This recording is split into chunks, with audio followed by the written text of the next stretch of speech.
ආය පුතේ හැමෝටම දිනසන්න විසන්න දෙවියටයි රයිට් අපි අපේ දෙවෙනි වීඩියෝ එකේදී අපි කතා කරා බල විභේදනය කොටස ඊට පස්සේ නිව්ටන් නියම ගැන කතා කරා රයිට් පුතේ අපිට ඔයා දන්නවා බලයක් විභේදනය කරනකොට මොන බලයක්ද විභේදනය කරන්නේ ඒක ආනත බලයක් කියන එක රයිට් අපි ඒකද පොඩි මතක් කිරීමක් කරලා පටන් ගමු එතකොට මේ තමයි තේ අපි කතා කරන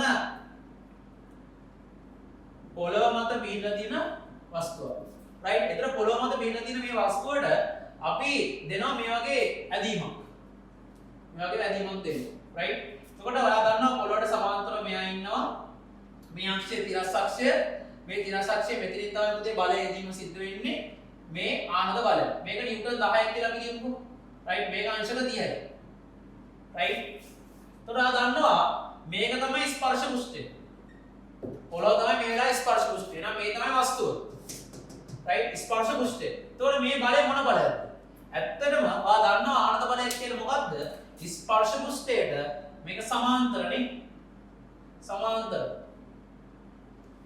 මේ අක්ෂය ලම්බක සමාන්තර නොවන ලම්බකව තියෙන්නේ නැති ඕනම බලයක් ආනත බලයක් එහෙනම් මේ ආනත බලයක් එහෙනම් මේ ආනත බල වලින් ගණන හදන්න බෑ අනිවාර්යයෙන්ම කරන්න ආනත බලය කොටස් දෙකට වෙන් කර ගන්න ඕනේ ඒ කොටස් දෙකට වෙන් කරනකොට දන්නවා කෝණේ පැත්තට නැවම ඒක cos එහෙනම් පුතේ බලය යන්නේ මෙතනින් අරහෙට නම් කැඩෙන කොටස් දෙක එකක් මෙහෙට අනිත් එක උඩට. ඇයි මේ ලක්ෂයෙන් නේද බලය ඉවත් වෙන්නේ?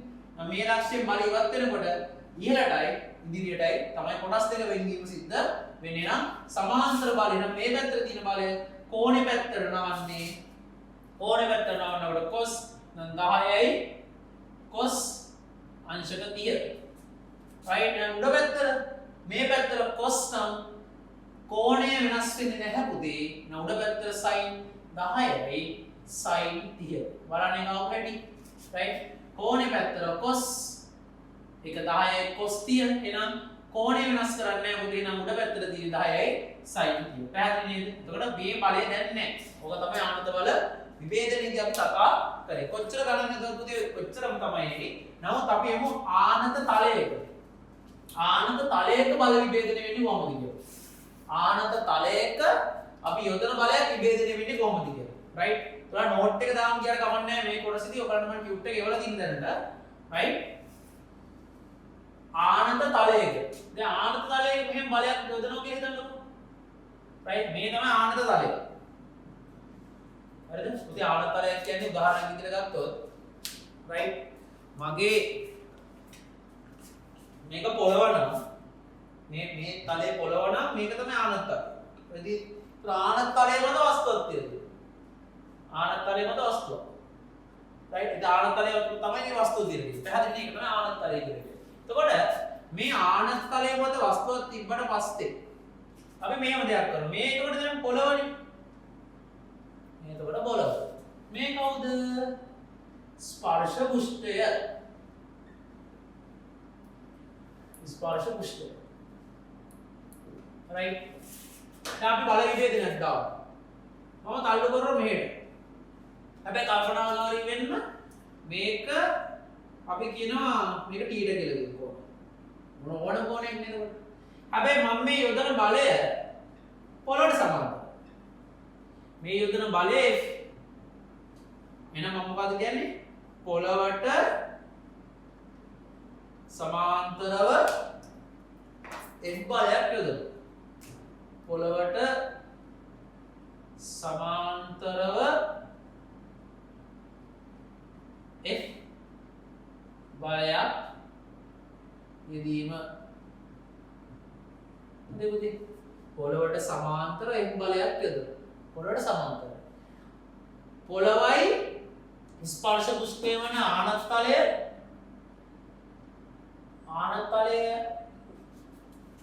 අතර කෝණය θ.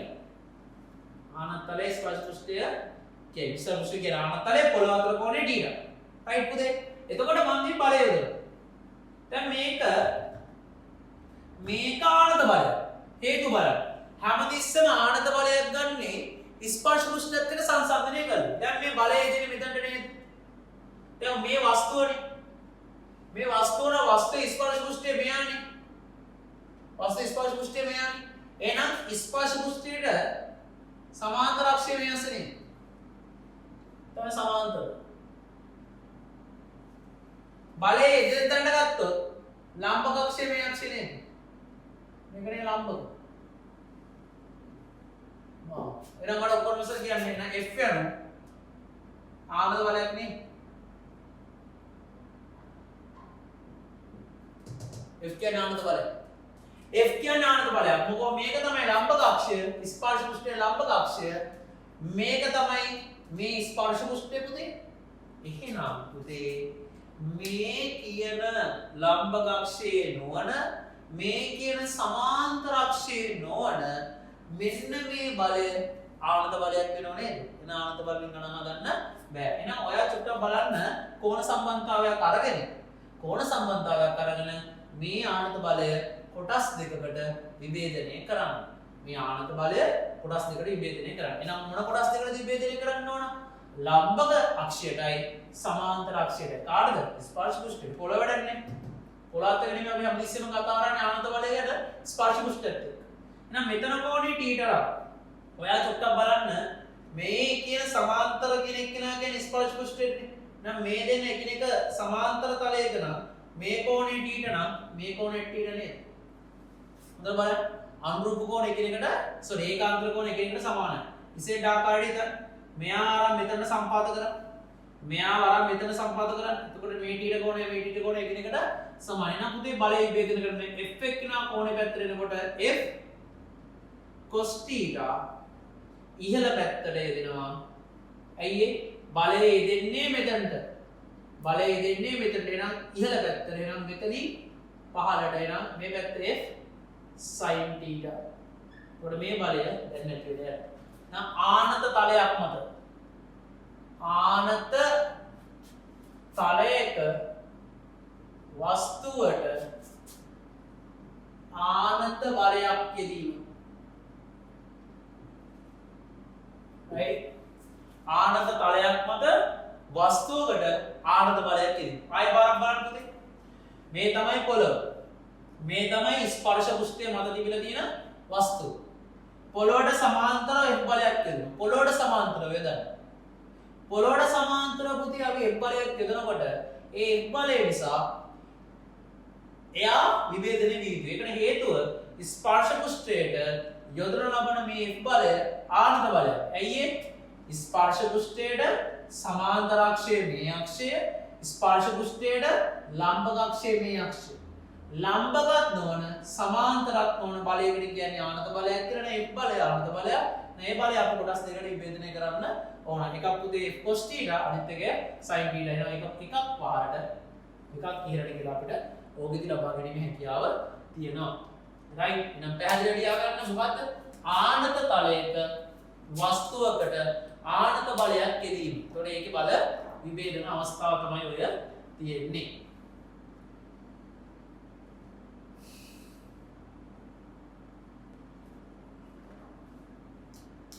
right? අපි ඊළඟ කතාව පුතේ ක්‍රියාව සහ ප්‍රතික්‍රියාව. ක්‍රියාව සහ ප්‍රතික්‍රියාව. මේක හරියම වැදගත් එකක්.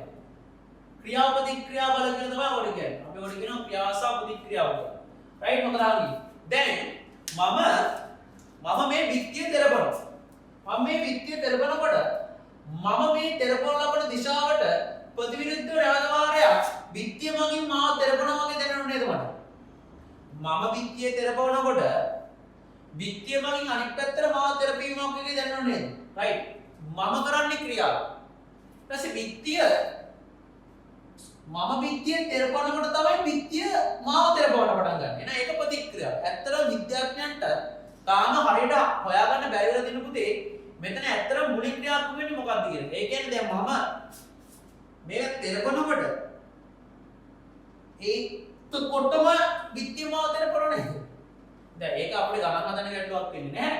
ක්‍රියාව සහ ප්‍රතික්‍රියාව කියන්නේ පුතේ විශාලත්වයෙන් එකිනෙකට සමාන හැබැයි දිශාවෙන් ප්‍රතිවිරුද්ධ. දැන් මේ නිව්ටන්ගේ තුන්වන නියමය අනුගමනය කිරීමක් සිදු කරනවා. දැන් මාතෘකාව ක්‍රියාව සහ ප්‍රතික්‍රියාව කියලා. ක්‍රියාව සහ ප්‍රතික්‍රියාව කියලා මෙහෙම ලියන්න.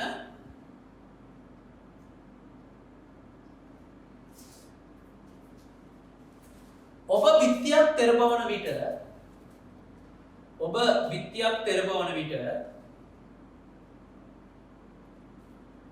බිත්තිය ඔබව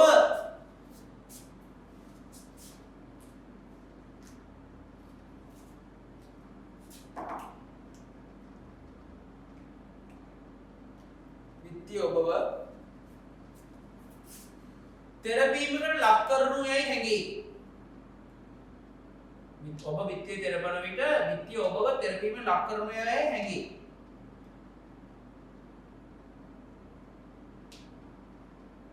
මෙය නිව්ටන්ගේ තුන්වන නියමයට අනුව ක්‍රියාව සහ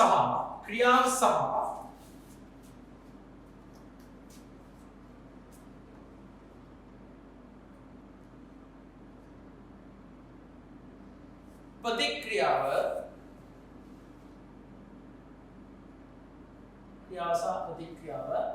විශාලත්වයෙන් සමාන යයි. ක්‍රියාව සහ ප්‍රතික්‍රියාව විශාලත්වයෙන් සමාන යයි.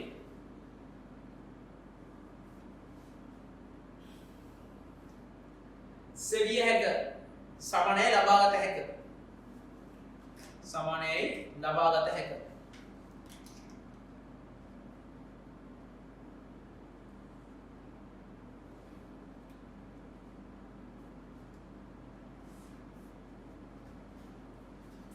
right. ඉතින් පුතේ අපි මෙන්න මේ බලය කියන පාඩම තුළ විවිධ නම් වලින් හඳුන්වන බල කීපයක් තියෙනවා. විවිධ නම් වලින් හඳුන්වන බල කීපයක් තියෙනවා. අපිට ඒවා ඉදිරි පාඩම් වලට වැඩියෙන්ම අවශ්‍ය වෙනවා. right. විවිධ නම් වලින් හඳුන්වන බල කීපයක් තියෙනවා. අපි ඒවා මෙතනදී කතා කරමු. ඔයා මේක නෝට් එකක් විතර දාන්න යන්න. ඔයාලා ටියුට් එකක් අපිට තියෙනවා. මම ඔන්ලයින් එකේ ටියුට් එකක් ඔයගලන්ට එව්වා PDF එකක්.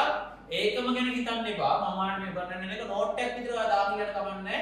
ඊළඟ බල සම්ප්‍රයුක්තතාවය සහ බල සම්ප්‍රයුක්තය කියන පැය 3කට ආසන්න වීඩියෝ එකක් තියෙනවා. ඒක සඳහා තමයි වැඩිපුර මේක වැදගත් වෙන්නේ. මොකද ගණන් කොටස් සාකච්ඡා කරන හින්දා ඒක එතනදී ඔයාලා නෝට් එක ෆිල් කරන්න පටන් ගන්න. මේ කොටස එච්චරම අවශ්‍ය වෙන්නේ නැහැ. ඔයා නෝට් එක ලියන්න එකේම ලියන්න යන්න. right. ටියුට් එකට ආදේශ කරන්න අවශ්‍යතාවයක් නැත්තේ.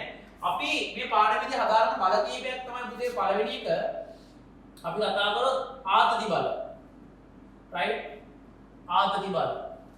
මේ ආතති බල කියන්නේ සරල දෙයක්. ආතතිය නැත්නම් ආතතිය කියලා අපි කියන ආතති බල නැත්නම් ආතතිය. දැන් මෙහෙමයි. අපි දැන් බල්බ් එකක් තියෙනවා. right. බල්බ් එකක් එල්ලලා තියෙනවා මෙහෙම තන්තුවක. එතකොට පුතේ මේ තන්තුවේ ස්කන්ධයක් නැත්නම් අපි ආතතිය ලකුණු කරන්නේ පුතේ තුඩට. ආතතිය මාක් කරන්නේ තුඩට. තන්තුවේ ස්කන්ධයක් නැත්නම් ආතතිය මාක් කරන්නේ තුඩට. සමස්ත තන්තුව පුරා ආතතිය ඒකාකාරයි. ආතතිය ඒකාකාරී. අපි පුතේ මේකෙදි සෑම ස්ථානයකම ආතතියක් පවතිනවා. ඒක නියතයි. සෑම ස්ථානයකම ආතතියක් පවතිනවා. ඒක නියතයි. right. සෑම ස්ථානයකම ආතතියක් පවතින එක නියතයි. ඒක පුතේ අපි මේක මෙන්න මේ විදිහට සලකන්නේ. එතකොට ආතතිය තමයි T වලින් කියන එක බලයක් තමයි. අපි කතා කරන එක බලයක් තමයි ආතතිය. ඒක T. මේ හැම බලයක් ප්‍රියු කරනවා. හොඳේ. ඊළඟට පුතේ අපි කතා කරනවා තෙරපුම් බල. right. තෙරපුම් බල. දැන් මේ ආතතිය කියන්නේ එක බලයක්. right. අපි ළඟ තරම් තෙරපුම් බල.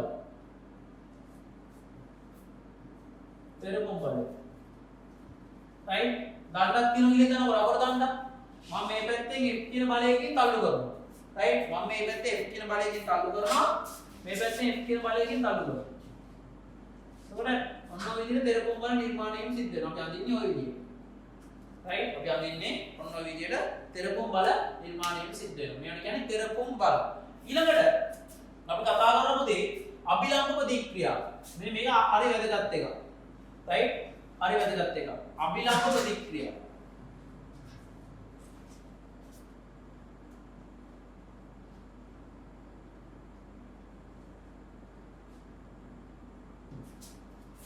මේක තමයි මට වැදගත් මේක. තෙරපුම් බලයේ අභිලම්බ ප්‍රතික්‍රියාවට අපි සාමාන්‍යයෙන් දාන්නේ R අකුර. අභිලම්බ ප්‍රතික්‍රියාව අපි සාමාන්‍යයෙන් දාන්නේ R අපර. හොඳ කල්පනාකාරීව අහන්න. යම් වස්තුවක් පෘෂ්ඨයක් මත තියෙනවා. යම් වස්තුවක් පෘෂ්ඨයක් මත තියෙන ස්පර්ශ වෙන්නම ඕන. රයිට්?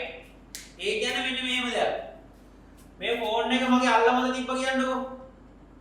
අන්න ඒ අවස්ථාව ගැන කියන්නේ. නැත්තම් ෆෝන් එක අල්ලේ උඩ තියෙන අවස්ථාව නෙවෙයි. ෆෝන් එක අල්ල මත තියෙන අවස්ථාව. ෆෝන් එක අල්ලේ ස්පර්ශ වෙලා නැති පුතේ. ෆෝන් එක අල්ලේ ස්පර්ශ වෙලා තියෙන්නේ. එහෙනම් යම් වස්තුවක් පෘෂ්ඨයක් මත ස්පර්ශ වුණාට පස්සේ ඒ ස්පර්ශ වෙලා තියෙන පෘෂ්ඨය මගින් පෘෂ්ඨයට ලම්බව වස්තුවට ලම්බක කරන්නේ පෘෂ්ඨයට ලම්බව ඇති කරන බලය. තරු ලකුණක් දාලා ලියා ගන්න. අභිලම්බ ප්‍රතික්‍රියාවට මෙන්න මේ. මම මේ ටික දා ගන්නක් ගන්න. ආතති බල කියන එක්කෙනා, තෙරපොම් බල කියන එක්කෙනා ඊළඟ තුන්වෙනි එකට එන්නේ අභිලම්බ ප්‍රතික්‍රියාව. රයිට්? ආතති බල ලකුණු කරන්නේ මෙහෙම. තන්තු. මෙතන තන්තුවක. ආතති බල කතා කරන්නේ තන්තුවල. තන්තුවල ස්කන්ධයේ නියතනම් පුතේ ආතතිය සමස්ත තන්තු පුරාම නියතයි. sorry ස්කන්ධය නොමැතිනම් තන්තු ස්කන්ධය නොමැතිනම් සමස්ත තන්තු පුරාම ආතතිය නියතයි. right මේ ටික දාලා මේ විවිධ බල ගැන කතා කරන්නේ.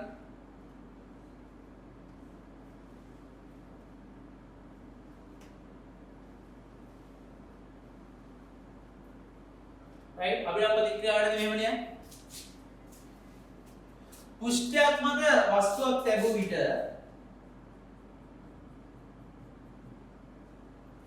පෘෂ්ඨයක් මත වස්තුවක් තැබූ විට පෘෂ්ඨයක් මත වස්තුවක් තැබූ විට පෘෂ්ඨය මතින්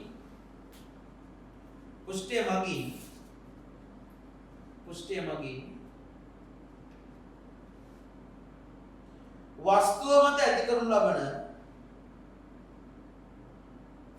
පෘෂ්ඨය මගින් වස්තුව මත ඇති කරනු ලබන මේ තමයි පෘෂ්ඨය. පෘෂ්ඨය මගින් වස්තුව මත ඇති කරනු ලබන අභිලම්බ බලය.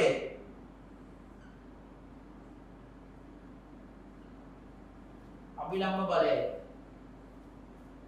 පෘෂ්ඨය මගින් වස්තුව මත ඇති කරනු ලබන අභිලම්බ බලය. හරිම ලේසි. right? පෘෂ්ඨය මගින් වස්තුව මත ඇති කරනු ලබන අභිලම්බ බලය. එහෙනම් මතක තියාගන්න හැමතිස්සෙම අභිලම්බ බලය R නැත්නම් අභිලම්බ ප්‍රතික්‍රියාව R පෘෂ්ඨයට ලම්බකයි. හැමතිස්සෙම පෘෂ්ඨයට ලම්බකයි. යන සෑම විටම අභිලම්බ ප්‍රතික්‍රියාව ස්පර්ශ පෘෂ්ඨයට ලම්බක වේ. ස්පර්ශ පෘෂ්ඨයට ලම්බක වේ. ස්පර්ශ වුණොත් තමයි අභිලම්බ ප්‍රතික්‍රියාවක් හටගන්නේ. හරිද? ස්පර්ශ වුණොත් තමයි අභිලම්බ ප්‍රතික්‍රියාවක් හටගන්නේ. ස්පර්ශ වුණොත් තමයි අභිලම්බ ප්‍රතික්‍රියාවක් හටගන්නේ. ඔයාලා ටියුට් එකේ වුණත් මේ පින්තූරේ දා ගන්න පුළුවන්.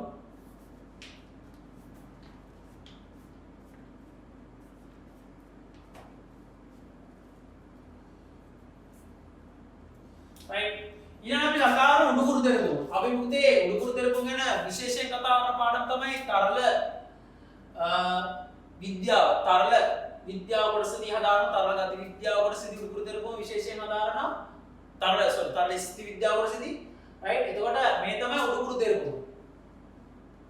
උඩුකුරු තෙරපුම් කියන්නේ ලොකු දෙයක් නෙමෙයි. උඩුකුරු තෙරපුම්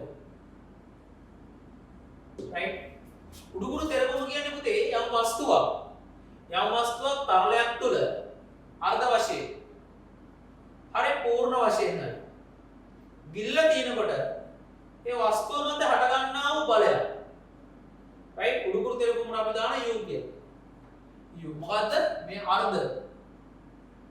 අර්ධ ගිලීම මේක පූර්ණ ගිලීම right මොකද කියන්න පුළුවන් යම් වස්තුවක් තරලයක් තුල අර්ධ වශයෙන් හෝ පූර්ණ වශයෙන් ගිලුණු විට තරලය විසින් වස්තුව මත ඇති කරනු ලබන ප්‍රතිරෝධී බලය. තරලය විසින් වස්තුව මත ඇති කරනු ලබන ප්‍රතිරෝධී බලය. යම් වස්තුවක් අර්ධ වශයෙන් හෝ පූර්ණ වශයෙන් තරලයක් තුල ගිල්ලු විට තරලයේ විසින් වස්තුව මත ඇති කරන්නා වූ ප්‍රතිරෝධී බලය. ඔන්න ඔය කියන ඒවා තමයි ප්‍රධාන එක. අපි අභිලම්බ ප්‍රතික්‍රියාවෙන් කන්ටිනියු කරමු. රයිට්? අභිලම්බ ප්‍රතික්‍රියාව කියන්නේ එතකොට යම් වස්තුවක් පෘෂ්ඨයක් මත ස්පර්ශ වුණාට පස්සේ පෘෂ්ඨයේ වස්තුවට ලම්බකව අට ගන්නා බලය. පෘෂ්ඨයෙන් වස්තුවට ලම්බකව අට ගන්නා බලයක් තමයි අභිලම්බ ප්‍රතික්‍රියාවදී එතකොට කියන්නේ. right දැන් අවස්ථා දෙකක් ගැන කතා කරමුකෝ අභිලම්බ ප්‍රතික්‍රියාව සිදුවන. එතකොට අභිලම්බ ප්‍රතික්‍රියාව මාක් කරන්න මග උදාහරණ ලේසි.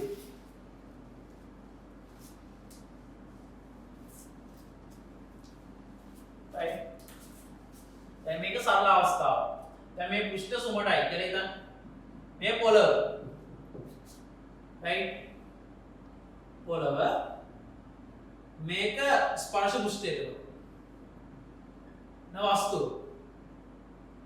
right අභිලම්බ ප්‍රතික්‍රියාව කෙරෙහි මිහිරට පොළවට ලම්බකයි වස්තු ස්පර්ශ පෘෂ්ඨයට ලම්බකයි sorry මේ අභිලම්බ ප්‍රතික්‍රියාව ස්පර්ශ පෘෂ්ඨයට ලම්බකයි පොළවනි ස්පර්ශ පෘෂ්ඨ දෙකම එකයි මේ අවස්ථාවේ එහෙම එතකොට මේ පොළව මත වීඩියෝ ආන තලයක වීඩියෝ ආන තලයක් මත වීඩියෝ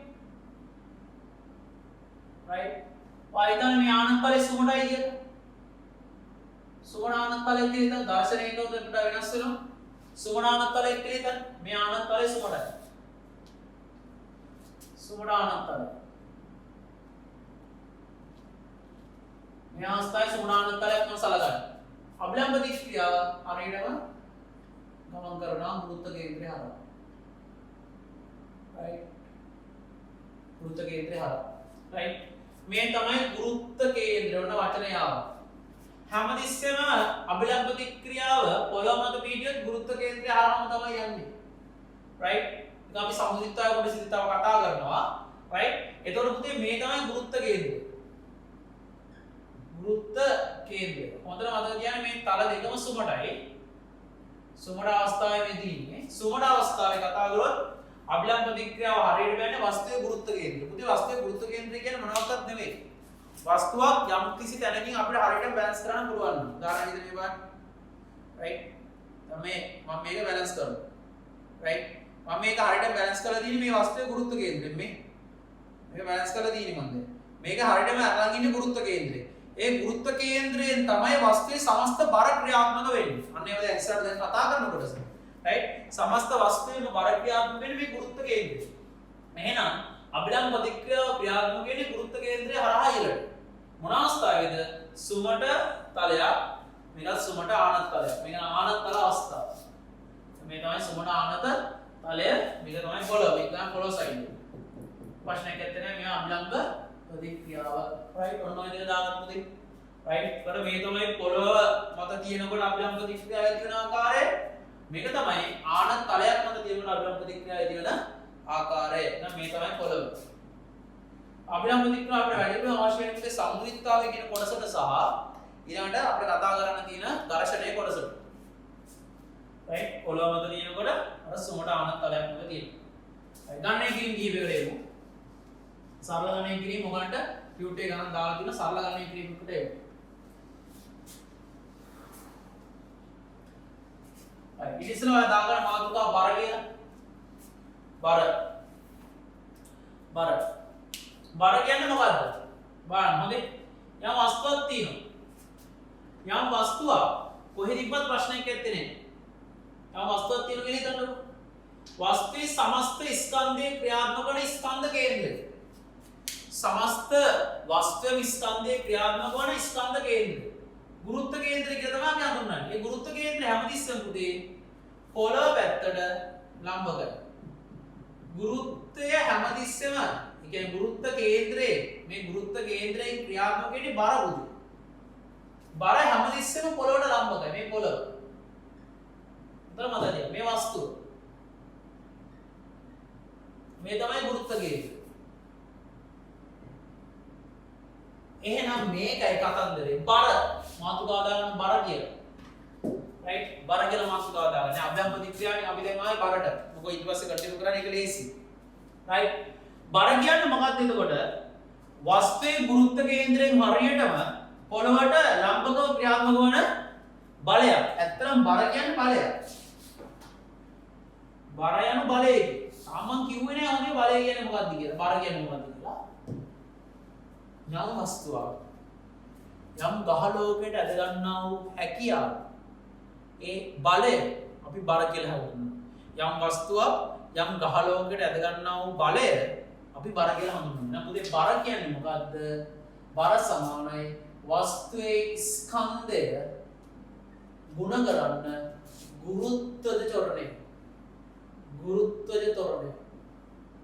ගුරුත්ව ත්වරණය පෘථිවින ආසන වශයෙන් 9.8යි. නම් බර කියන්නේ W, ස්කන්ධය කියන්නේ M, ගුරුත්ව ත්වරණය G. අපි දන්නවා W සමානයි mg කියලා. right? පෘථිවින ගුරුත්ව ත්වරණය. පෘථිවියේ ගුරුත්ව ත්වරණය පෘථිවියේ අපි ඒකට G E කියලා කියනවා. Earth 9.8යි ms නේද? ත්වරණය උදේ ms නේද දෙකෙන් එන්නේ. ආසන වශයෙන් 9.8යි. ඕකත් ආසන වශයෙන් 10යි කියලා තමයි ගන්න. ඒ කියන්නේ මේක 9.8 ආසන්න කරනවා 10යි. right? ඒක ආසන්න කරනවා 10ට. එහෙනම් බර කියන්නේ මොකද්ද? යම් වස්තුවක් යම් ගහලෝකයකට ඇද ගැනීමට ඇති හැකියාව නැත්තම් බලය කියන්න බර. යම් වස්තුවක්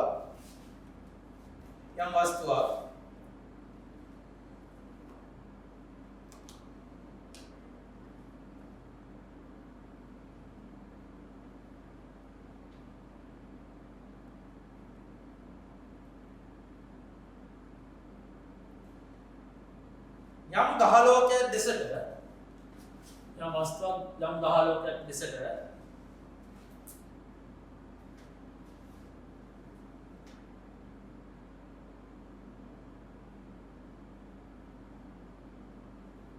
ඇද ගැනීමට ඇති බලය යම් වස්තුවක් යම් ගහලෝකයක් දෙසට ඇද ගැනීමට ඇති බලය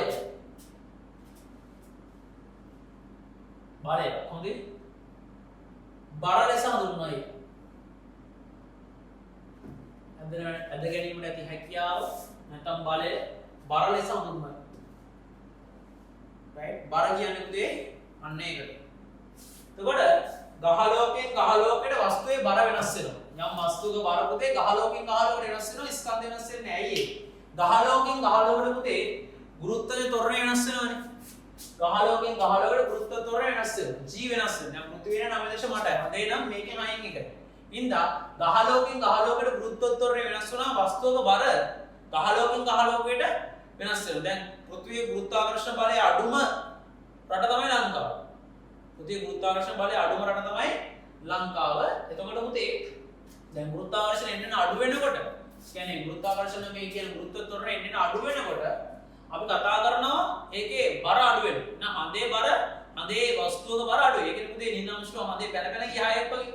right? එතකොට ඔන්න ඔය අතන්දරේ හොඳට මතක තියා ගන්න. එහෙනම් බර කියන්නේ ස්කන්ධයේ ගුරුත්ව ත්වරණයේ විදිහ. බර කියන්නේ ස්කන්ධයේ ගුරුත්ව ත්වරණයේ උනිත. හැමතිස්සෙම බර ක්‍රියාත්මක වෙන්නේ පොළොවට ලම්බව. ඔයාලා මතක තියාගන්න මෙහෙම ගුකේ සිට ගුකේ කියන්නේ පුතේ ගුරුත්ව කේන්ද්‍රය.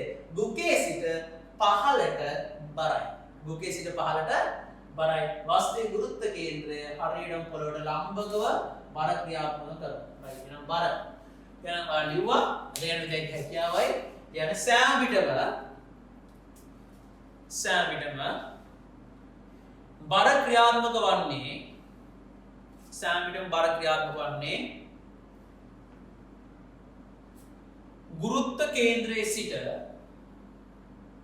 ගුරුත්ව කේන්ද්‍රයේ සිට පොළවට ලම්බකවය සෑම විටම බර ක්‍රියාත්මක වන්නේ ගුරුත්ව කේන්ද්‍රයේ සිට පොළවට ලම්බකවය. ගුරුත්ව කේන්ද්‍රයේ සිට පොළවට ලම්බකවය.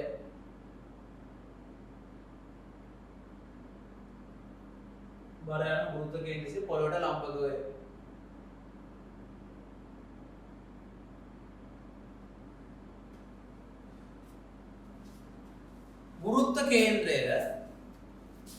ගුරුත්ව කේන්ද්‍රය වස්තුවේ ස්කන්ධ කේන්ද්‍රය ලෙස හඳුන්වයි.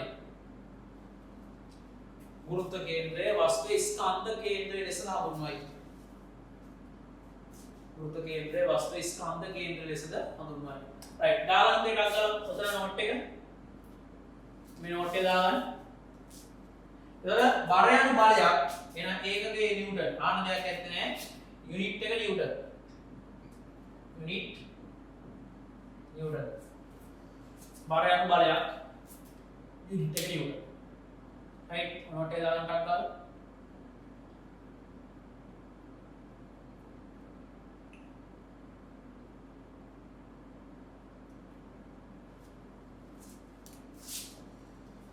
right දැන් අපි පුතේ අවස්ථා කිහිපයක අපිලම් ප්‍රතික්‍රියා දැන් හොයමු. හොඳට මතක තියාගන්න වස්තුවක් නිශ්චල අවස්ථාව ගැන කතා කරන්නේ ප්‍රධාන වශයෙන් දැන් මේ මොහොතේදී.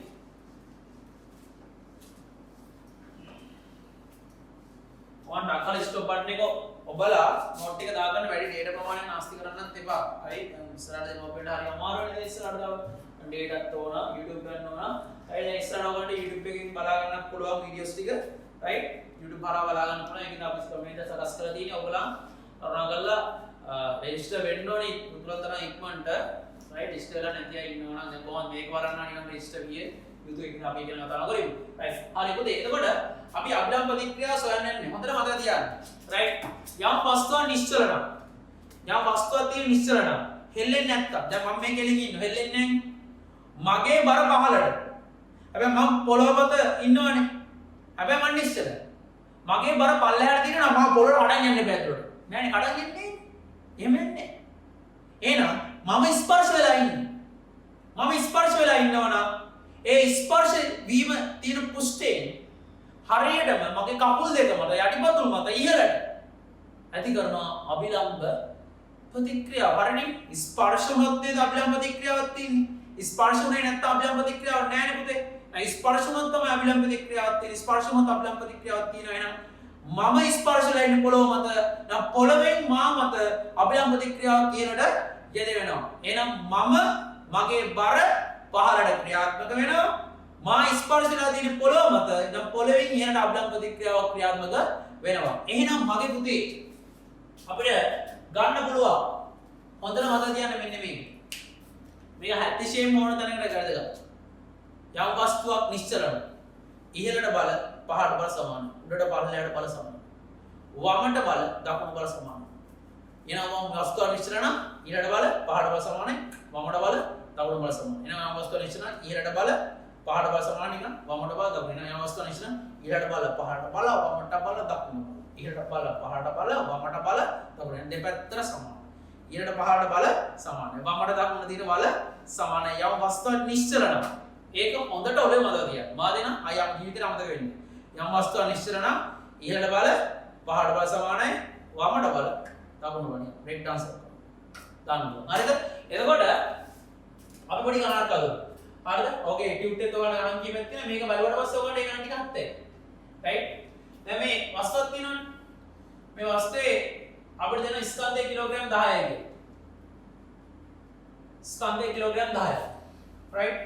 එහෙනම් මේකේ බර කීයද? හැමදෙස්සෙම පුතේ මතක තියාගන්න ස්කන්ධය කිලෝග්‍රෑම් 10ක් නම් බර හොයන්න ගුරුත්ව ත්වරණයෙන් ගුණ කරන්න. ඒ කියන්නේ 9.8න් ආසන්න වශයෙන් 10යි.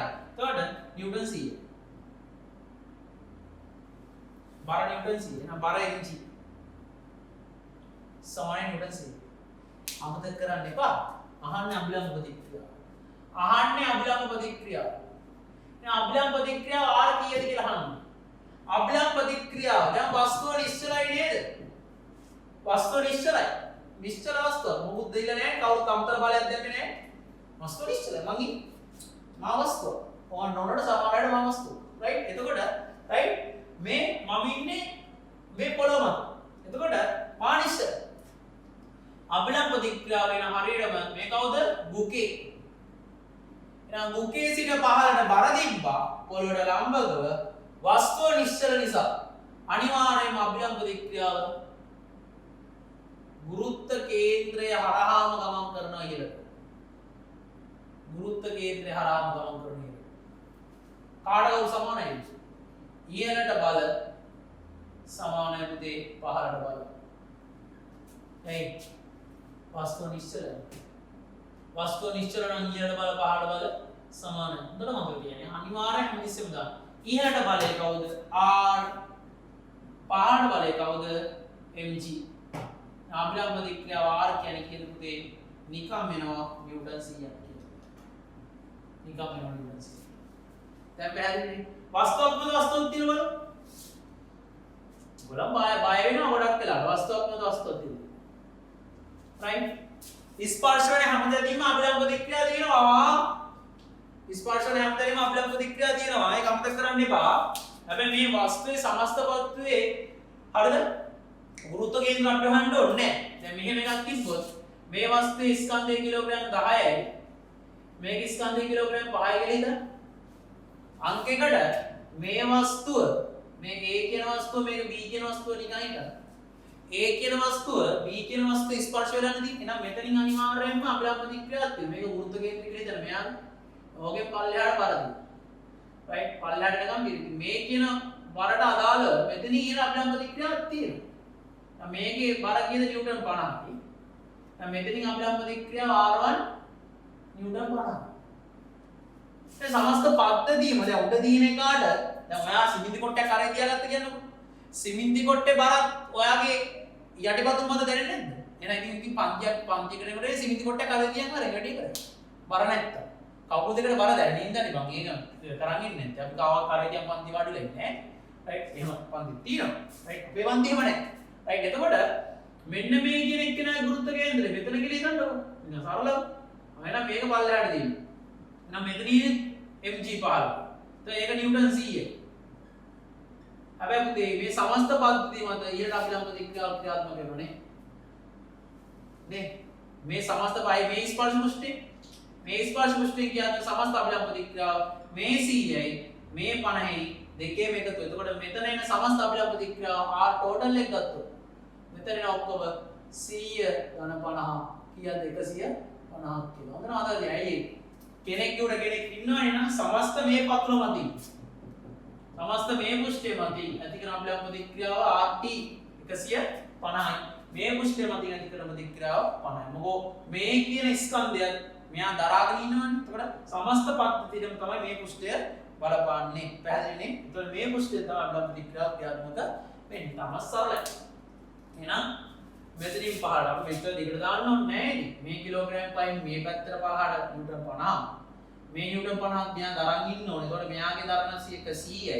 මෙතන 50 150යි. සමස්ත අභිලම්බ ප්‍රතික්‍රියාව 150ක් ඊළඟ ක්‍රියාත්මක වෙනවා. සමස්ත පද්ධතිය මෙතනින් 50යි. මෙතනින් සමස්ත පද්ධතිය 150. චුට්ටි කොටස. රයිට්? එතන අභිලම්බ ප්‍රතික්‍රියාවේ අගය ගණනය කිරීම. තමයි ලේසි. රයිට්. අපිලාට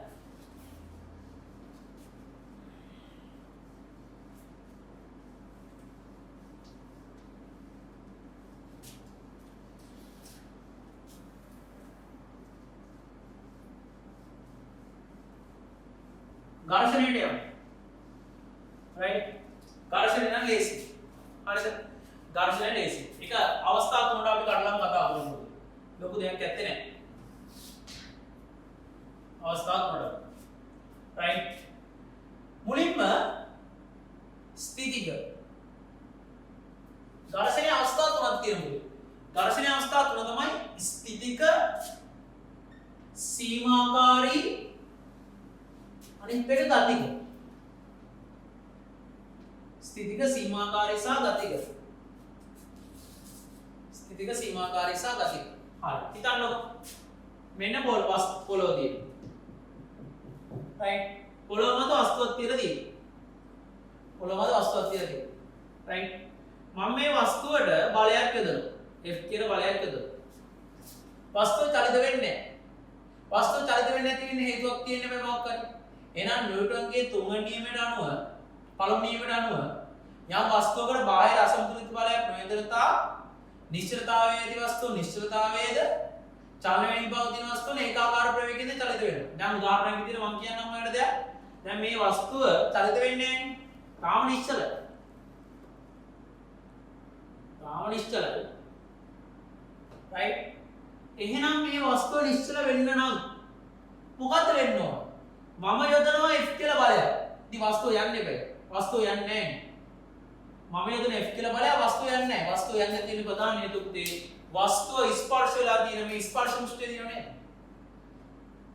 ස්පර්ශ මුෂ්ටියෙන් ප්‍රතිවිරුද්ධ බලයක් යෙදෙනවා ආපස්සට. F. මෙයා තමයි යොදන බලය. මෙයා තමයි එහෙනම් කවුද? ඝර්ෂණ බලය. නම් ඝර්ෂණ බලය කියන්නේ මොකක්ද? යම් වස්තුවක් චලිත වෙනකොට යම් පෘෂ්ඨයක් මත චලිත කිරීම වෙනකොට හෝ චලිත වීමට උත්සාහ දැරීමේ යම් වස්තුවක් ස්පර්ශ පෘෂ්ඨයක් මත චලිත වෙනකොට හෝ චලිත වීමට උත්සාහ දැරීමේදී ස්පර්ශ වී පවතින පෘෂ්ඨය මගින් වස්තුවේ චලිතයට එරෙහිව යෙදෙනා වූ බලයක් තමයි ඝර්ෂණ බලය කියලා කියන්නේ. යම් වස්තුවක් චලිත වෙන්න හෝ චලිත වීමට උත්සාහ දැරීමේදී ඒ වස්තුව ස්පර්ශ වී පවතින පෘෂ්ඨය මගින් ඒ චලිතයට විරුද්ධව ඇති කරන්නා වූ ප්‍රතිරෝධී බලයක් තමයි පුතේ ඝර්ෂණ බලය කියලා කියන්නේ. දාගන්න මාතෘකාව ඝර්ෂණ බලය. ඝර්ෂණ බලය යටතේ මෙහෙම කියන්න. යන බාහිර බලයක් යටතේ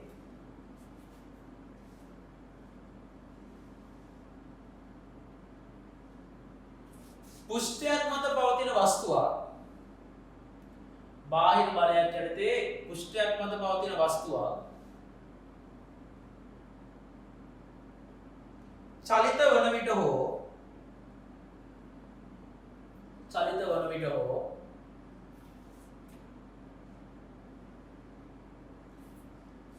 චලිත වීමට තැත් කරන විට චලිත වන විට හෝ චලිත වීමට තැත් කරන විට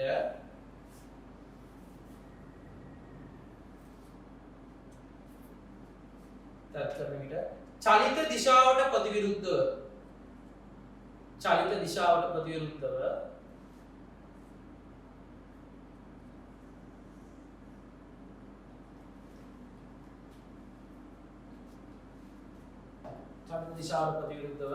පුෂ්ඨය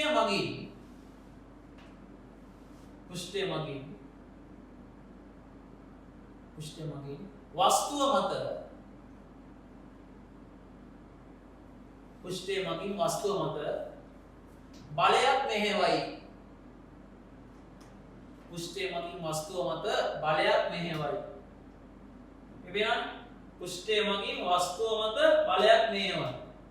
බලයක් මෙහෙවයි. මෙම බලය ඝර්ෂණ බලය නම් වේ.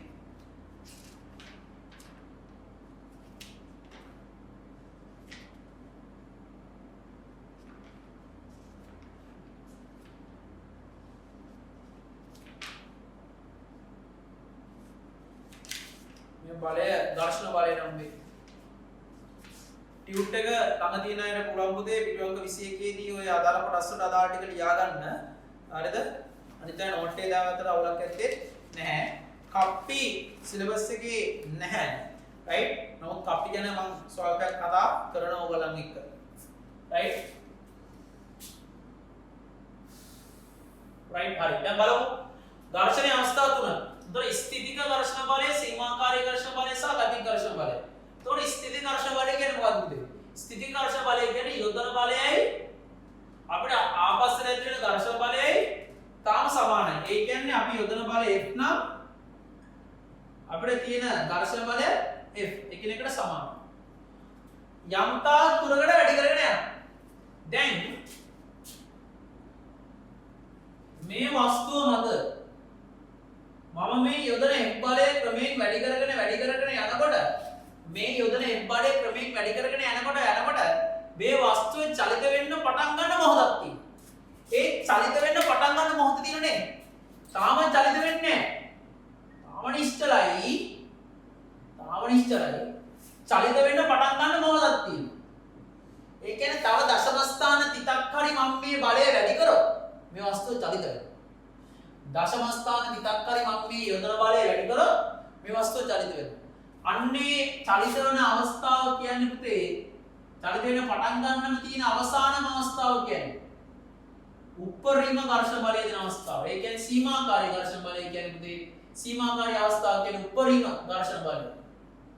උපරිම ඝර්ෂණ බලය දෙන්නේ මෙතන. උපරිම ඝර්ෂණ බලය දෙන අවස්ථාව සීමාකාරී අවස්ථාව. මේකට කියනවා උපරිම ස්ථිතික අවස්ථාව කියලා. හරිනේ? ස්ථිතික අවස්ථාව කියන්නේ මොකද්ද? නිශ්චල අවස්ථාව යොදන බලය වැඩි කරගෙන යනකොට බලය ක්‍රමයෙන් වැඩි කරගෙන යනවා. යොදන බලය ක්‍රමයෙන් වැඩි කරගෙන යනකොට මේ කියන යෙදෙන ඝර්ෂණ බලය උපරිමයක් දක්වා ළඟා වෙනවා. ඒ උපරිමයක් දක්වා ළඟා වුණාට පස්සේ යොදන බලයයි ඒ ඝර්ෂණ බලයයි කියන එකට සමානයි. හැබැයි මේ එන උපරිම ඝර්ෂණ බලය මේ උපරිම F උපරිම අපි මේකට කියන්නේ Fs කියලා. මේක Fs ස්ටැටික් ෆ්‍රික්ෂන් කියලා කියනවා. උපරිම ඝර්ෂණ බලය. මේ Fs අගේ හොයන්න පුළුවන් සූත්‍රයක් තියෙනවා. යන්න ඒකයි මෙතන හදගත්තම.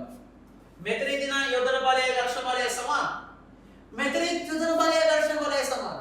හැබැයි යම් වස්තුවක් පෘෂ්ඨයක් මත චලිත කරවන්න හදනකොට යම් වස්තුවක් පෘෂ්ඨයක් මත පුතේ අපි චලිත කරවන්න හදනකොට වස්තුව මත ඇති වෙන්න පුළුවන් උපරිම ඝර්ෂණ බලයක් තියෙනවා. යම් වස්තුවක් පෘෂ්ඨයක් මත චලිත කරවන්න හදනකොට ඒ පෘෂ්ඨය මගින් ඇති වෙන උපරිම ඝර්ෂණ බලය තමයි Fs. යම් වස්තුවක් හොඳට අහගන්න. යම් වස්තුවක් පෘෂ්ඨයක් මත චලිත කරවන්න හදනකොට පෘෂ්ඨය මගින් ඇති වෙන උපරිම ඝර්ෂණ බලය යම් වස්තුව මේ චලිත කරවන්න හදන යන්න දෙන්නේ නැහැ. රයිට්? ඒක කඩාගෙන යන්න ඕන. කඩාගෙන යන අවස්ථාවක් තාම බලය නැහැ. රයිට්? එහෙනම් පුතේ තාම උපරිම අවස්ථාවේදී ඉන්න උපරිම අවස්ථාවට කියන්නේ Fs කියලා. සීමාකාරී අවස්ථාව සමානයි පුතේ mu s r අන්න r කියන්නේ එම මොහොතේ අභිලම්බ ප්‍රතික්‍රියාව. R කියන්නේ පුතේ එම මොහොතේ අභිලම්බ ප්‍රතික්‍රියාව. මේක වෙනස් වෙන්න පුළුවන් පුතේ ආනන්ද බලය දුන්නා. රයිට්? ආනන්ද බලය වේදුනම මේක වෙනස් වෙන්න පුළුවන් වෙනත් බලයට මේ R වගේ වෙනස් වෙන්න පුළුවන් mg සමානයි කියන්න බෑ. නෑ Fs සමානයි mu s r. එහෙනම් mu s කියන්නේ පුතේ mu s කියන්නේ මේක සංගුණකයක්. මේකට ඒකක නෑ. මේක සීමාකාරී ඝර්ෂණ සංගුණකයක්. සීමාකාරී ඝර්ෂණ සංගුණකය කියලා කියනවා. අපිට මෙතනදී කෙලින්ම මේ බලය නැති වුණා. මේ බලය නැති වුණොත් අපිට උපරිම ඝර්ෂණ බලය ගන්න පුළුවන්. එහෙනම් මේ අවස්ථාවේ උපරිම ඝර්ෂණ බලන්න පුළුවන්. එහෙනම් μs සමානයි සීමාකාරී ඝර්ෂණ බල සංගුණකය. සංගුණකය. දැන් මේක තමයි පුතේ උපරිම ඝර්ෂණ බලය. එහෙනම් Fs සමානයි පුතේ උපරිම ඝර්ෂණ බලය. Fs කියන්නේ උපරිම. Fs කියන්නේ උපරිම ඝර්ෂණ බලය. උපරිම යෙදෙන උපරිම. ඒ උපරිම එක්කන වඩා ගත්තට පස්සේ පුතේ වස්තුව නිකම්ම චලිත වෙනවා. උපරිම ඝර්ෂණ බලය. දැන් උදාහරණයක් ගන්නකො උපරිම ඝර්ෂණ බලය ඉන්නේ 30යි කියලා. මේ සූත්‍ර දැම්මම පස්සේ උපරිම ඝර්ෂණ බලය එකයි. අපි නිව්ටන් 30.1 කරේ නැත්නම් 30.0 අන්තිමට එකක් හරි දාලා තල්ලු කරා කියන්නකො වස්තුව චලිත වෙනවා. අන්න ඒකේ තේරුම් ගන්න ඕනේ. උපරිම ඝර්ෂණ බලයට වඩා දශම ස්ථාන 30ක් හරි වැඩිපුර දුන්නොත් වස්තුව චලිත වෙනවා. ඒකින්ද අපි කියනවා මේ අවස්ථාවේදී වස්තුව චලිත වීමට ලබා දීපු ආවම් බලය කියන්නේ පුතේ උපරිම ඝර්ෂණ බලය. මොකෝ ඊට වඩා දශම ස්ථාන 30ක් හරි වැඩිපුර දුන්නොත් චලිත වෙනවනේ. ඒ දශම ස්ථාන 30 අපිට හොයන්න බෑනේ. ඒකින්ද අපි කියනවා වස්තුව චලිත වීමට ලබා දීපු ආවම් බලය. වස්තුව චලිත වීමට ලබා දීපු ආවම් බලය කියන්නේ උපරිම ඝර්ෂණ බලයට සමාන බලයක්. මොකක්ද කියන්නේ බලන්න. වස්තුව චලිත වීමට ලබා දීපු ආවම් බලය කියන්නේ චලිත වීමට ලබා දීපු ආවම් බලය කියන්නේ උපරිම ඝර්ෂණ බලයට සමානයි. දැන් මේව දැන් හරි ලේසි. දැන් පුතේ බලය වැඩි කරන් යනවා. යම් අවස්ථාවේදී තමන් නිශ්චල අවස්ථාව නෑ චලන වීමට ඕන වෙන්නේ. දැන් මේ මොකද්ද? චලිත වීමට ඉතා ආසන්නයි. චලිත වීමට ඉතා ආසන්නයි. තව දශම ස්ථානයක් හරි වැඩි කරොත් චලිත වෙනවා. ඒ කියන්නේ ඊළඟ අවස්ථාව කියන්නේ ගතික අවස්ථාව කියන්නේ චලනය වන අවස්ථාව. දැන් ස්ථිතික නාම නිශ්චලයි. මේක ලියුවනේ අපි නිශ්චලයි කියන්නේ. චලිත වීම කියන්නේ දැන් චලනය ගතික කියන්නේ චලනය වෙනවා. චලනය වන අවස්ථාව. චලනය වන අවස්ථාව. මෙන්න එන ගතික අවස්ථාව. right මෙන්න යොදන බලය F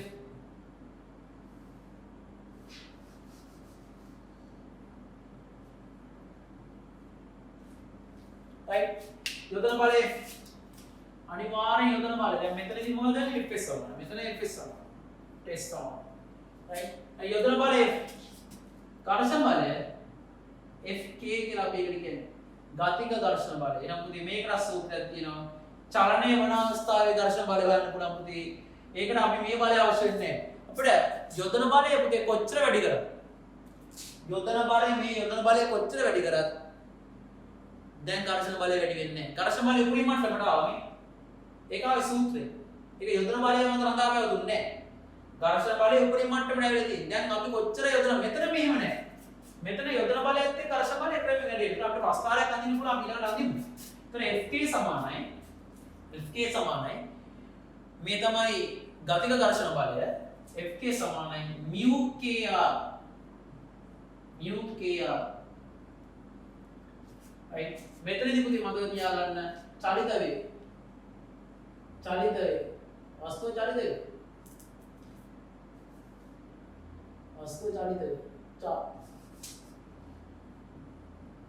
වස්තුව චලිත වෙනවා right අභිලම්බ ප්‍රතික්‍රියාව කියන්නේ ඒක වෙනස් වෙන්නේ ගණනය කිරීම අපි ඊළඟට බලමු ගණන් කරන්නේ කොහොමද ගණනය කරන්නේ කියලා right එතකොට μk කියන්නේ ගතික ඝර්ෂණ සම්පූර්ණය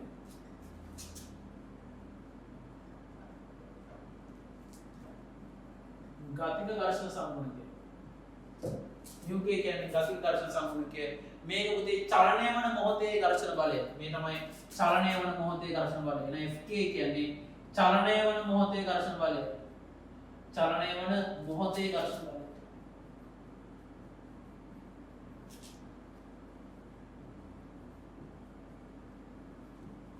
චලනය වන මොහොතේ ඝර්ෂණ බලය චලනය වන මොහොතේ කරේන පුතේ ඝර්ෂණ අවස්ථා තුන ස්ථිතික අවස්ථාව සීමාකාරී අවස්ථාව ගතික අවස්ථාව ස්ථිතික අවස්ථාවේ යොදන බලය ඝර්ෂණ බලය සමානයි ඒ කියන්නේ ක්‍රමයෙන් යොදන බලය වැඩි කරගෙන යනකොට ඝර්ෂණ බලයත් වැඩි කරගෙන යනවා දැන් ඝර්ෂණ බලය උපරිම තලයකට යොදන බලයේ ඝර්ෂණ බලය තාම සමානයි වස්තු නිශ්චලයි හැබැයි චලනය වෙන පටන් ගත්තට පස්සේ පුතේ ඝර්ෂණ බලය චුට්ටක් අඩු වෙනවා දැන් චලිත වෙන අවස්ථාවේ පවතින ඝර්ෂණ බලය කියනවා නේද ගතික ඝර්ෂණ බලය ඒ ගතික ඝර්ෂණ බලය පුතේ උපරිම ඝර්ෂණ බලයට වඩා චුට්ටක් අඩුයි. අපි ඒක පස්තාරයෙන් ගන්න. රයිට් එහෙනම් ඩක්කාලා දාගන්න මේ අවස්ථාව ටික. රයිට් ඩක්කාලා දාගන්න මේ අවස්ථාව ටික ස්ටොප් කරලා ඩක්කාලා ලියලා.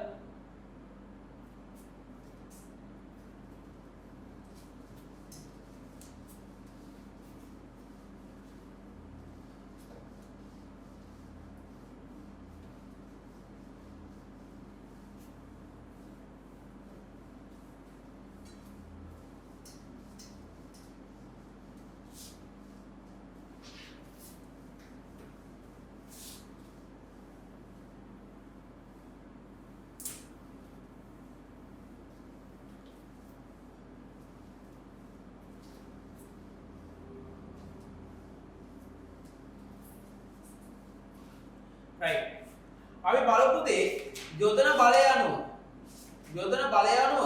ඝර්ෂණ බලය වෙනස් වන ආකාරය right යොදන බලය අනුව ඝර්ෂණ බලය වෙනස් වන ආකාරය right මේ තමයි අපි යොදන බලය right මේ තමයි ඝර්ෂණ බලය යොදන බලය අපිට ඝර්ෂණ බලය F සිග්මා දා යොදන බලය ක්‍රමයෙන් වැඩි කරගෙන යනකොට මේක හරියට වංශක 45 වගේ ඇයි යොදන බලය ක්‍රමයෙන් වැඩි කරගෙන යනකොට ඝර්ෂණ බලයත් එයා සමාන වැඩි වෙනවා උපරිම මට්ටමකට එළඹෙනවා හරි මේ තමයි උපරිම මට්ටම දැන් මගේ පුතාලා මට කියන්න මේ උපරිම මට්ටම නම් මේ තමයි පුතේ යොදන බලය මේ තමයි උපරිම මට්ටමේ ලයින් එක. දැන් උපරිම මට්ටම නම් මේක කවුද? මේ තමයි පුතේ Fs. මේ බලය දැන් කොච්චර වැඩි කරන් ගියත් වැඩක් නැහැ. මේ තමයි උපරිම බලය. මේ තමයි එතකොට කවුද? සීමාකාරී ඝර්ෂණ බලය. බලය දින අවස්ථාව. තව චුට්ටක් හරි.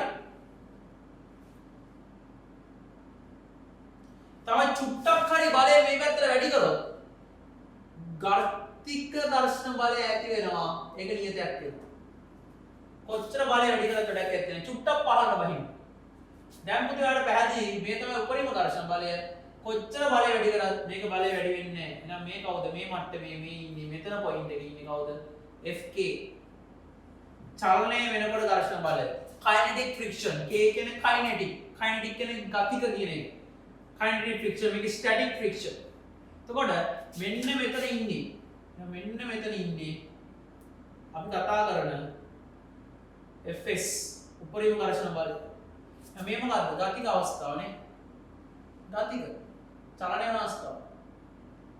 ගතික අවස්ථාව. ගතික අවස්ථාව. ඊළඟට මේ කවුද එතකොට? මේ තමයි එතකොට ස්ථිතික අවස්ථාව. ස්ථිතික අවස්ථාව. right සීමාකාරී ඝර්ෂණ බලයේ අවස්ථාව මේ සීමාකාරී අවස්ථාව උපරිම මට්ටම. ඒතර යොදන බලය කොච්චර වැඩි කරත් පුතේ වැඩක් නැත්තේ නෑ.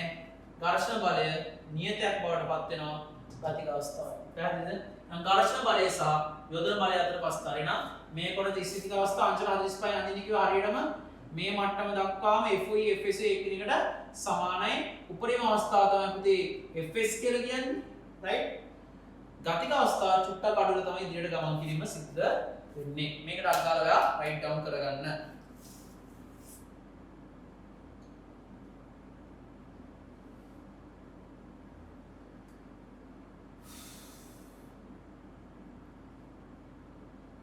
right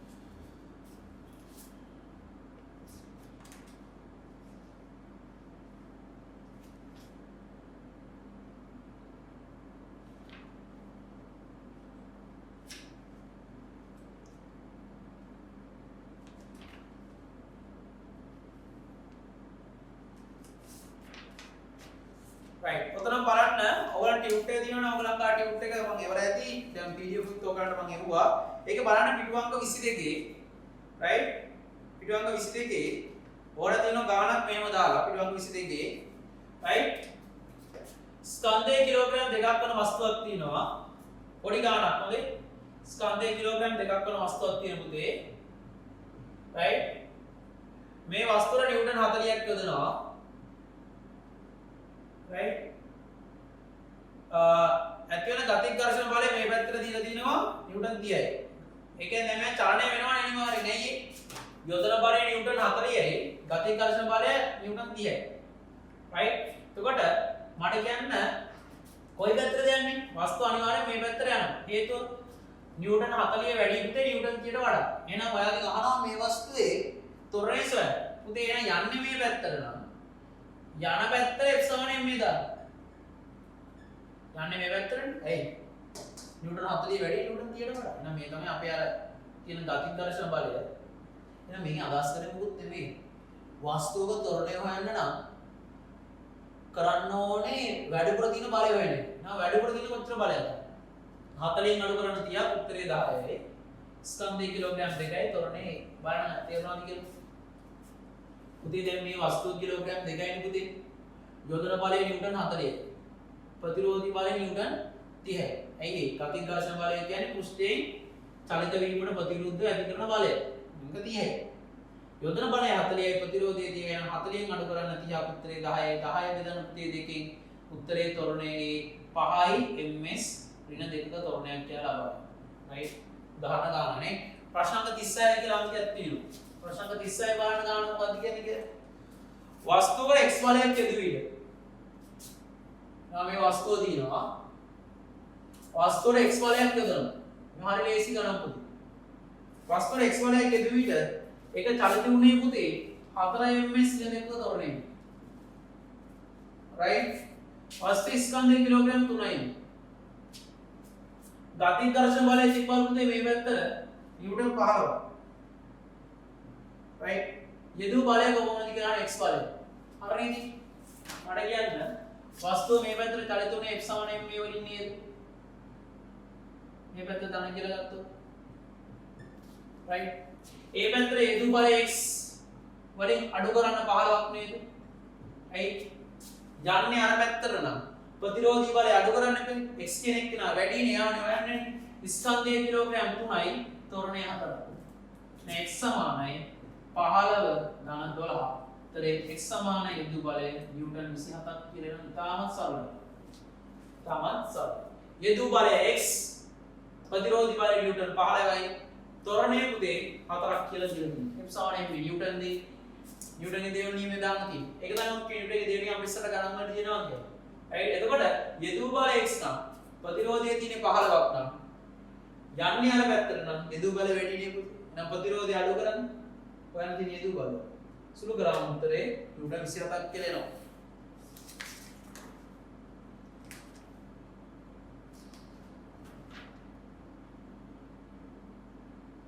යන්න පිටු අංක 23 example කියලා ගන්නක් තියෙනවා. පිටු අංක 23 example කියලා ගන්නක් තියෙනවා.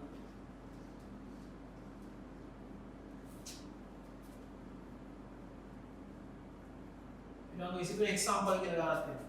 ස්කන්ධයේ දින තියෙන අබ්දා ප්‍රතික්‍රියාව බලන්න වෙනවා. බලන්න එනම් ගන්න.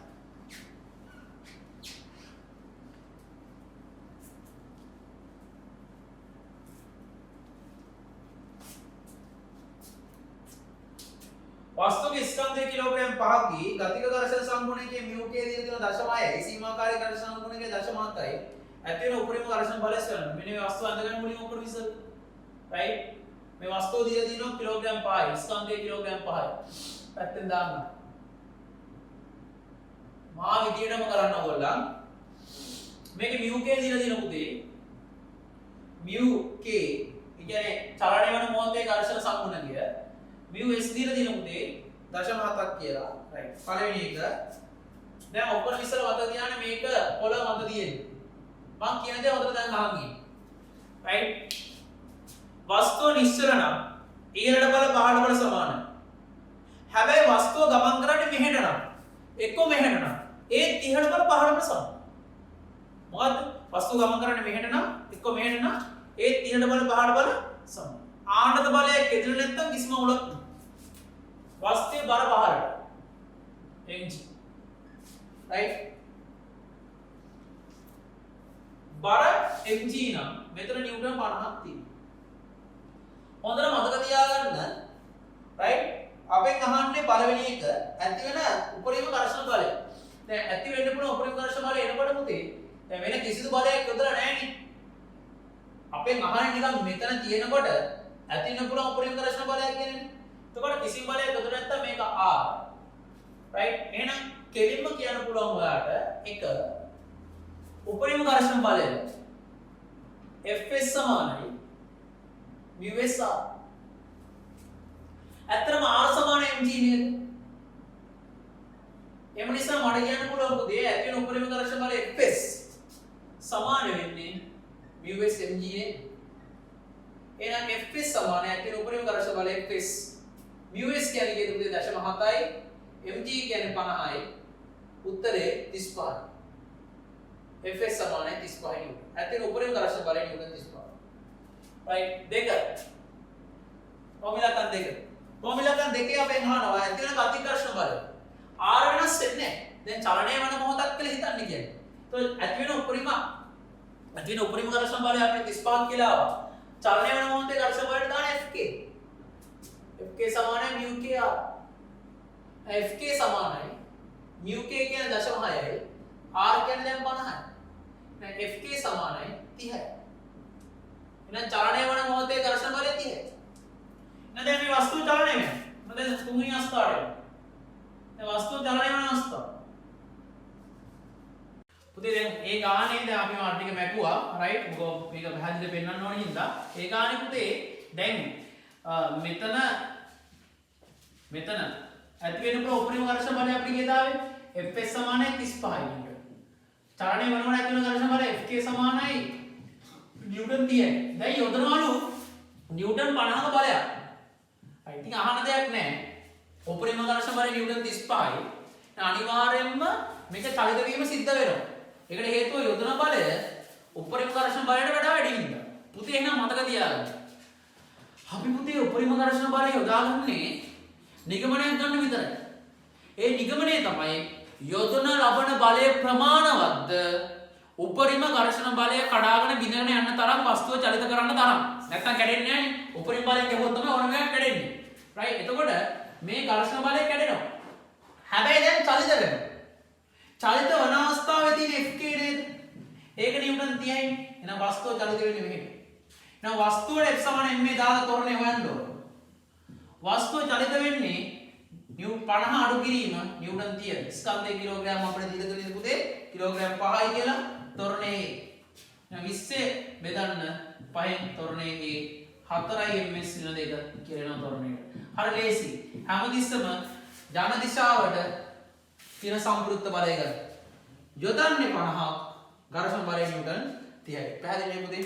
රයිට්. අපි ඊළඟට යමු. මේක දාගන්න දැන් අන්තිම තුන්වෙනි ගානේ ඒකේ තුන්වෙනි අවසාන එක විදියට. රයිට්. අපි යමු පුතේ. මෙන්න මේ මෙතන පිටුව ඔයාලට තියෙනවා නම් පිටුව පෙළ ගන්න. රයිට්. ස්කන්ධ මත ප්‍රතික්‍රියා බල සෙවීම. ස්කන්ධ මත ප්‍රතික්‍රියා බල සෙවීම. රයිට්. ස්කන්ධ මත ප්‍රතික්‍රියා බල සොයනවා කියන්නේ මෙන්න මේ වගේ දෙයක්. ස්කන්ධ මත ප්‍රතික්‍රියා බල සොයනවා කියන්නේ මේ වගේ දෙයක්. හිතන්න මේ වස්තුව තියෙනවා. පෙට්ටි දෙකක් තියෙන ගානම අපි ගමු. තියෙන ගානම ගමු.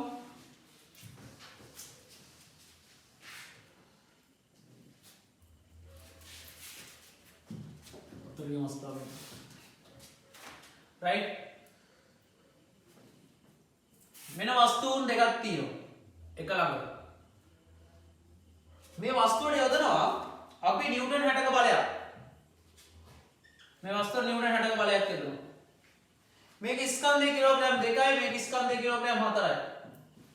පුතේ ඔයා දන්නවා මේ වස්තුන් දෙක තියෙන්නේ මේ පොළොව මත. මේ වස්තුව මත මෙහෙමතර බලයක් ඉදුවොත් මේ වස්තුව මගින් මෙයා තෙරපීමක් වෙනව නේද? ඒතර තෙරපෙනකොට මොකද වෙන්නේ පුතේ? තෙරපෙනකොට මොකද වෙන්නේ?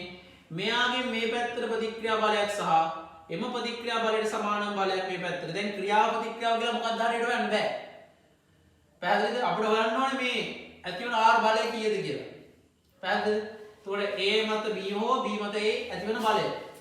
එතකොට නිව්ටන් 60න් තල්ලු කරන්නේ කිලෝග්‍රෑම් 2. කිලෝග්‍රෑම් 2 තල්ලු කරනකොට මේ මත හේතු වෙලා තියෙන හින්දා මේ පැත්තට ප්‍රතික්‍රියා බලයක් ඇති වෙනවා අර පැත්තට ආයි බලයක් ඇති වෙනවා.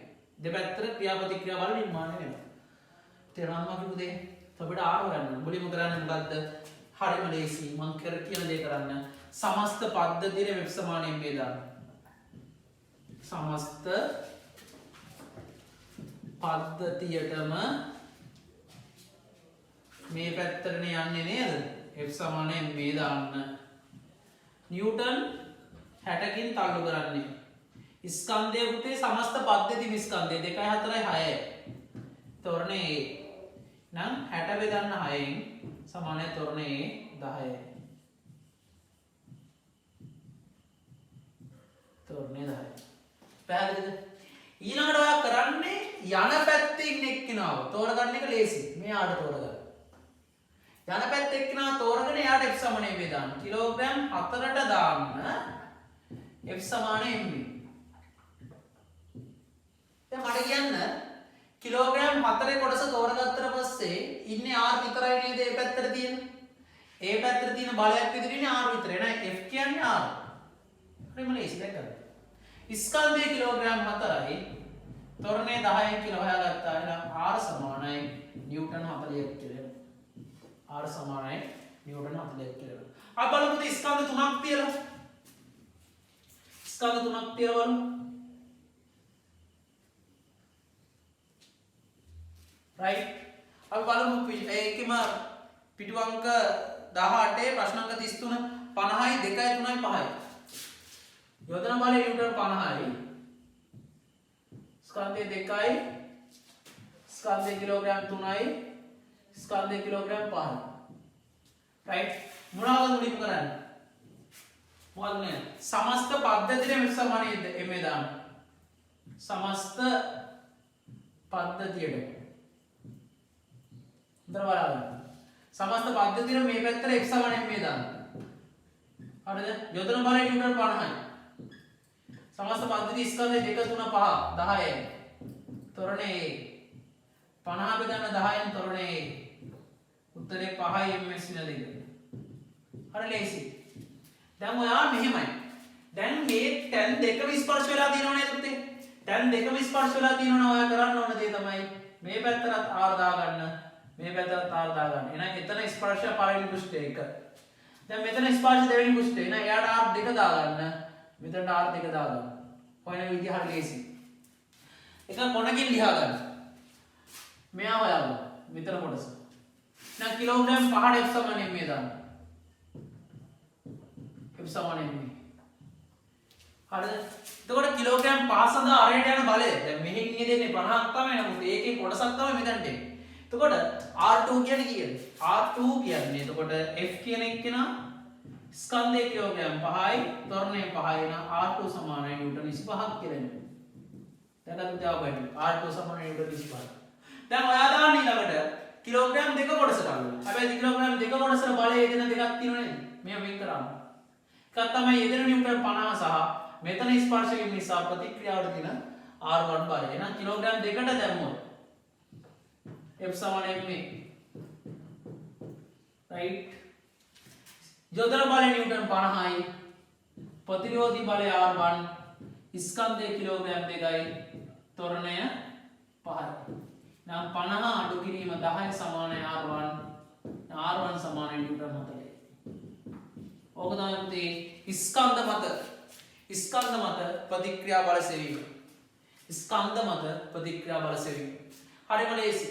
ස්කන්ධයත් අනිත් දෙන්නෙක් තිබ්බොත් එතන ප්‍රතික්‍රියා බලය හට ගන්න ඇති. සමස්ත පද්ධතිය F සමාන m දාන්න. ත්වරණය ගන්න. කිලෝග්‍රෑම් 4 ත්වරණ F සමාන m ගන්න. යොදන බලය ඒක කිලෝග්‍රෑම් 4 තියෙන එකම බලය මේ කියන්නේ R කියන බලය. එහෙනම් R සමානයි ma. එතකොට ඒක කොටස ආදේශ කරනවා. එතකොට මේක දෙපැත්තට දාන්න. සමස්ත පද්ධතිය F සමාන m දාන්න. කිලෝග්‍රෑම් 5 තෝරලා එයාට f සමාන m දාන්න. එතකොට කිලෝග්‍රෑම් 5 තල්ලු වෙන්නේ R2 වලින්. එතකොට R2 සමාන නිව්ටන් 25යි කියලා එනවා. ස්කන්ධ කිලෝග්‍රෑම් 2 තෝරගන්න කිලෝග්‍රෑම් 2 යන්නේ අර පැත්තට. ප්‍රතිරෝධී බලය තියෙන R1 විතරයි. එහෙනම් 50න් අඩු කරන්න R1 ma. පැහැදිලිද පුතේ? මේ තමයි ස්කන්ධ මත ඇතිවන ප්‍රතික්‍රියා බලය. ඊට පස්සේ බලමු තන්තු මත ඇතිවන ආතතිය. තන්තු මත ඇතිවන ආතතිය හොයමු. right? යන ලාගන්න පුතේ තන්තු මත ඇතිවන ආතතිය. මේ ස්කන්ධ මත ඇතිවන ප්‍රතික්‍රියාව ඉඳන් දාන්න තන්තු මත ඇතිවන ආතතිය.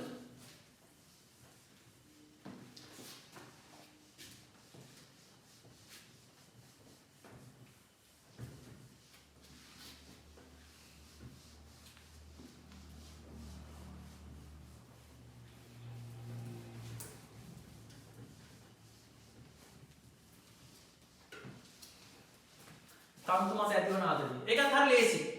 මේ බලන්න. ඒකේ අවස්ථා දෙකක් ගැන කතා කරමු. right? ඔයාලා දිනන ගානම දීලා 2 3 20න් අදින්නේ. මේක ස්කන්ධයේ කිලෝග්‍රෑම් 2යි. මේක ස්කන්ධයේ කිලෝග්‍රෑම් 3යි. මේක අදින නිව්ටන් 20. මේක ස්කන්ධයේ කිලෝග්‍රෑම් 3යි. මේක ස්කන්ධයේ කිලෝග්‍රෑම් 2යි. දැන් අර පැත්තට අදිනවනේ. අර පැත්තට අදිනකොට මේක තමයි තන්තුව. එහෙනම් තන්තුව මත ආතති බල හට ගන්නවා.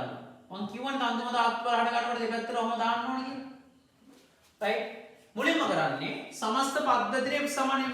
හරි ලේසි. අර විදියටම දාන්න. සමස්ත පද්ධතියටම මේ පැත්තට යන්නේ නේ. පද්ධතියම අර පැත්තට නිව්ටන් 20 වදින F සමාන m. අදින 20 දී මුළු පද්ධතියේ ස්කන්ධය 5යි. ත්වරණයේ 20 බෙදන්න 5න් ත්වරණයේ 4 ms ඍණ 2 සමානයි ත්වරණ. දැක්කනේ? දැන් හරි ලේසි. දැන් මේක හරිම ලේසි වැඩේ තමයි. දැන් අර පැත්තට අදින නිව්ටන් 20ද. හැබැයි මේ කිලෝග්‍රෑම් 2 මත අර පැත්තට ඇදීම සිද්ධ වන්නේ t කියන බලයෙන්නේ. එහෙනම් කිලෝග්‍රෑම් 2කට දාන්න t එක්කෙනෙක් තෝරගෙන. ඔයාලා අර පැත්තට දාන්නත් පුළුවන්. කිලෝග්‍රෑම් 2කට මේ පැත්තට ඇදෙන්නේ එකම t එක්කෙනෙක් නේද? එහෙනම් කිලෝග්‍රෑම් 2 සඳහා කිලෝග්‍රෑම් 2 කියලා කිලෝග්‍රෑම් 2 ඇදෙන්නේ පුතේ t වලින් හරියට. තේරුණානේ? එතකොට කිලෝග්‍රෑම් 2 ඇදෙන T වලින් මෙහෙට නාම කිලෝග්‍රෑම් 2කට දාන්න F සමාන m. නම් කිලෝග්‍රෑම් 2කට F සමාන m දානකොට T නේද? ඇදෙන T වල ස්කන්ධ කිලෝග්‍රෑම් 2යි. තොරණේ A තොරණේ 4යි. එහෙනම් T සමානයි නිව්ටන් 8යි. හරි ලේසි. ස්කන්ධ තුනක් තිබ්බත් එච්චරම තමයි. දැන් 35 වෙනි ගාන ස්කන්ධ තුනක් තියෙනවා. 35 වෙනි ගාන ස්කන්ධ තුනක් තියෙනවා. 1යි 2යි 3යි. 64කින් අදින්නේ. 64කින් අදින්නේ. මෙතන ස්කන්ධයේ කිලෝග්‍රෑම් 4යි. මෙතන ස්කන්ධයේ කිලෝග්‍රෑම් 3යි. මෙතන ස්කන්ධයේ කිලෝග්‍රෑම් 1යි. right? එතකොට හරිද? දැන් මේ තන්තු මත ඇති වෙන ආතතිය. ඉතින් පුතේ මේක එක තන්තුවක් නේ. එතන අපි හිතමු T1 කියලා. එතන තව තන්තුවක් නේ. එතන අපි හිතමු T2 කියලා. right? මුලින්ම කරන්න අර විදිය. සමස්ත පද්ධතියේ F සමාන m. සමස්ත පද්ධතියේ F සමාන m දාන්න. සමස්ත පද්ධතියේ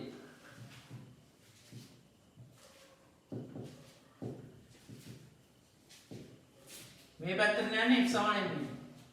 තොරණේ හොයන්න හැමතිස්සෙම 64යි. සමස්ත පද්ධතියේ ස්කන්ධය පුතේ 8යි. තොරණේ 8යි ms ඍණ 2 සමානයි තොරණේ. right? මං කියන වැඩේ කරන්න. T1 ගන්න. මේ විදිහට මාක් කරගන්න. එතකොට T1 වලින් තමයි කිලෝග්‍රෑම් 1 දෙන්නේ. එහෙනම් දාන්න කිලෝග්‍රෑම් 1ට F සමාන m.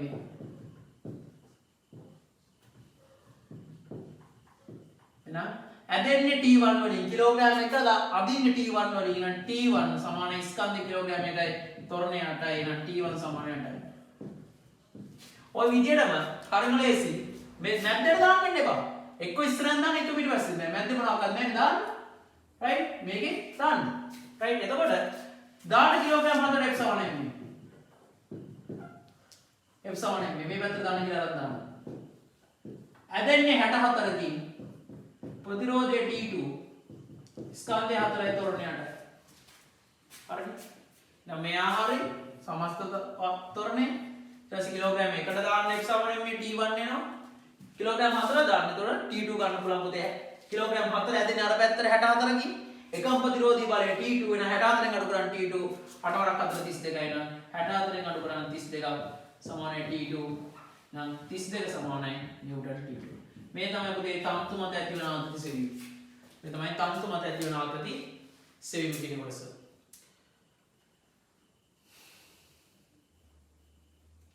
ඊට පස්සේ අපි බලමු පුතේ කප්පියක ආතිසා තොරණේ සෙවීම. කප්පිය වල ආතිසා තොරණේ සෙවීම. ඔයාලට ඉතින් කප්පිය ඇත්තටම සිලබස් එකේ නැහැ. නමුත් මේක පොඩ්ඩක් වැඩිපුර ඉගෙන ගත්ත කියලා හෙන ගන්න. right? වැඩිපුර ඉගෙන ගත්ත කියලා ප්‍රශ්නයක් එන්නේ මොකද ඔබ දන්නවා විභාගයට අහපු දේවල් මොනවද කියලා. අපි පන්ති තුල ගොඩක් කතා බහ කරන දේවල් තමයි පාඩයි. සිලබස් එකේ නැහැ කියලා ගොඩක් අය පම්පොරි යවුවට වෛරස් වලින් විභාගයට යවුවා. ගැලනෝමීටරේ ලංකාවේ මම හිතන්නේ කරලා තියෙන්නේ මම විතරයි පන්තියක් තුල. right? ඒකින්ද ගොඩක් ළමයි ඒවට උත්තර දන්නේ නැහැ ගන්නට. ඒවා තමයි අපේ පන්තියේ තියෙන විශේෂිතා. නිකන් වැල් බයිලා ගහන එකක් නෙමෙයි පුතේ. වැඩ විතරක් කරන්න. වැඩ කරොත් තමයි පුතේ රිසල්ට් එකක් ගන්න පුළුවන් වෙන්නේ. right? අපි අපුතේ කප්පියක ආදිසා තොරණ සෙවීම. right? මේකේ ගණන් කීපයක් වලට දාලා තියෙන එක ගණනක් කියා දුන්නා හොඳටම ප්‍රමාණවත් මොකෝ ගන්නට එක කප්පියයි එන්නේ. කප්පියල ආදිසා තොරණ සෙවීම.